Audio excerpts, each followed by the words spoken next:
হায় হায় হায় হ্যাঁ না, তুমি এই থালা বাসন হাড়ি পাতিল কেন ধুইতাছো?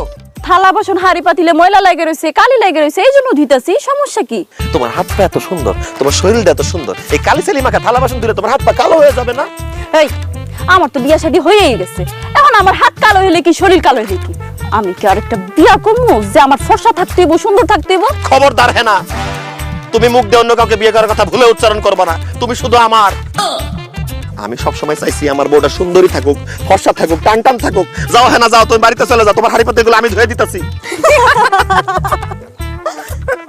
এই, তোমার কি মাথা খারাপ হয়ে গেছে? হ্যাঁ, হাড়ি পাতিল থালা বাসন ধোয়া তো মায়া মানুষের কাজ, তুমি পুরুষ মানুষ হয়ে কে লেগে সব কাজ করবা?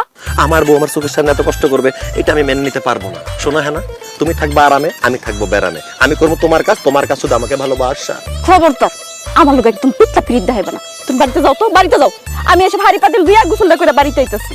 তুমি দেখতেছো না ভাবিরা কেমন আম করে দেখে মিট মিট করে হাসতেছে? আরে ভাবিরা হাসলে হাসতে তাতে কি যায় আসে?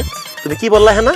তুমি আগে হাড়ি পাতিল ধুবা, তারপর গোসল করে বাড়িতে যাবা? তাহলে এক কাম করো, আমি তোমার হাড়ি পাতিলকে ধুয়ে দিই, তারপর তোমার আমি দইলা গোসল করাই, তারপর বাড়িতে যাই। আল্লাহ রে, এই মৌতা জামাই লই আমি কই যাই, কি করি? কি করবা মানে? তুমি আমার সাথে প্রেম করবা, আদর করবা, সোহাগ করবা, রোমান্স করবা, ভালোবাসবা আমারে?